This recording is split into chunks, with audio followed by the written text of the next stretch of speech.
Hey everyone, welcome to Kicking with Kipes. I'm Kipes and today is March the 19th, 2025. We only had 2 games on the schedule, so let's just hop right into it and waste no time. Our first game is the Toronto Maple Leafs at home taking on the Colorado Avalanche, where the Leafs, they revenged their game from a couple weeks ago and beat the Colorado Avalanche 2-1. Joseph Woll, he was a brick wall in net for the Toronto Maple Leafs tonight, making absolutely amazing saves later on in the game, helping the Leafs get across that finish line to get this win. Absolutely amazing from the netminder for the Toronto Maple Leafs today. He made 38 saves in the win. Steven Lorentz, he got the game-winning goal in the third period, short-handed on a breakaway, beating Blackwood.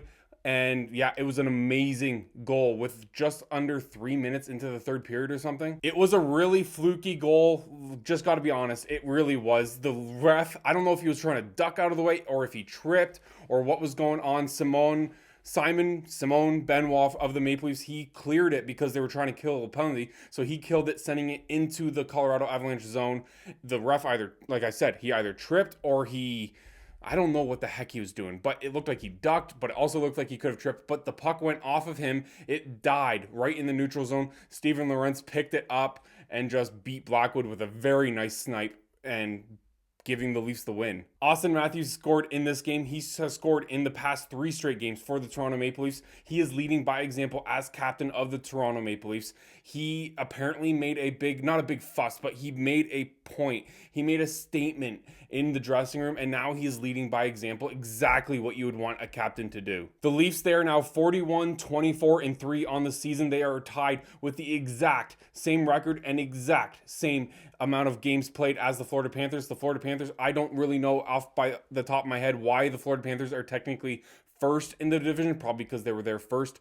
But if the Leafs just win another game, it is all that much more important that they beat the Florida Panthers in their next 2 games head on. The Leafs, they had lost 5 of their previous 6 games heading into this one.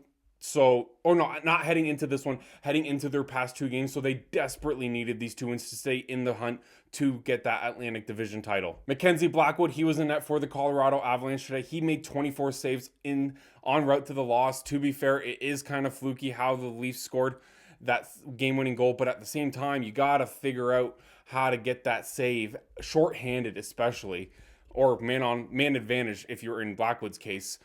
But if you're thinking about it, the Leafs, they did dominate some portions of this game, as you should if you are the Toronto Maple Leafs. They hit the post a couple times. Matthews, I can think of one being a post hitter. The Colorado Avalanche, they have a very similar record to the Toronto Maple Leafs. They're 41-25-3. They had a 9-game point streak on the line in this one, and it ended in this game. I mentioned Joseph Woll making amazing saves. One of the best ones in this game was on Brock Nelson. His shot from dead center of the slot. It was a beautiful glove save. It was so nice. And Woll standing tall. This is the goalie that we want, and he is causing chaos.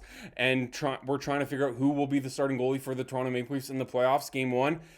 It's not an easy decision right now whatsoever. Yes, Joseph Woll, he's getting a couple more starts right now because he has been playing well, but we shall see. The Avalanche, they outshot the Toronto Maple Leafs 15-10 in the second period, and they had the final 9 shots of the period, so they did not make it easy on Joseph Woll and the Toronto defense, but they held strong and got the win in this one. So the Toronto Maple Leafs, they beat the Colorado Avalanche 2-1 Wednesday night. Up next, we got the Seattle Kraken taking on the Minnesota Wild in Minnesota, where the Minnesota Wild, they completely stomp all over the Seattle Kraken, winning 4-0. After the Kraken, they stomped all over the Chicago Blackhawks yesterday, winning 6-2.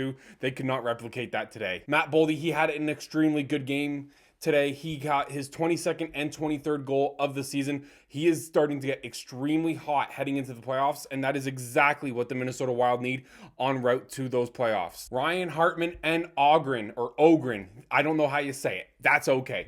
They were the other 2 goal scorers for the Seattle Kraken in this game. Philip Grubauer, he got the loss in this game. The Seattle Kraken, they are now 35-5 there. There's no chance that they're making the playoffs with how tight this wild card race is in both conferences. I just don't see there's a way that any of these other teams that are slightly out will ever make it. For the Minnesota Wild, Gustafsson, he was between the pipes for them tonight. He got the shutout in this game, helping them along the way to get the win. It was just a commanding win. It was 3-0 in the first period, and ever since that point, ever since it was 1-0, the Minnesota Wild just took over this entire game. I think it was Hartman No, it wasn't Hartman. It was no, Boldy's second goal of the game. I don't know. My brain is all over the place right now. But it was Boldy's second goal of the game. That was the empty netter to get the game over the hump, or over the finish line, I should say. The Wild, they are now 39, 25, and 5 on the season. As of right now, the Minnesota Wild, they are in the first wild card spot, and I do not see anybody overtaking them in that wild card spot at all. The Vancouver Canucks, they are in the second wild card spot with 75 points. The Wild, they are at 83, so I just don't think that's an attainable spot to overcome. The only thing that I could see happen in this wild card position is the Minnesota Wild winning a couple games in a row and the Colorado Avalanche slipping and losing a couple games in a row, with the Minnesota Wild leapfrogging them into the third place in the division. This is exactly what Minnesota would want right now, because they won and Colorado lost both in regulation today. So that is huge for the Wild in their playoff hopes. So the Minnesota Wild, they win 4-0 over the Seattle Kraken today. All right, that is it for today's video. Thank you so much for watching this video. Thank you so much. Today we reached 100 total subscribers. We are now at 102, I think, on this YouTube channel. Thank you so much for everything that you've done. It doesn't seem like a big number, I know, but in YouTube comparisons, but it means the absolute world to me that 100 people subscribe to listen to this idiot talk about hockey. I'm speechless, and it doesn't, like I said, it isn't a lot, but let's grow this community. It means the absolute world to me. There are 14 games on the NHL schedule, so I don't know if it's going to be this formal type of video for the recaps, or it's going to be something more on the fly. The wife and I are going out for dinner. Let's see what happens, but 14 games on the NHL schedule. The Leafs, they're back on the ice. The Flames, they're back on the ice trying to get a wild card spot. Let's get it done. Go Leafs, go Flames. See you tomorrow night.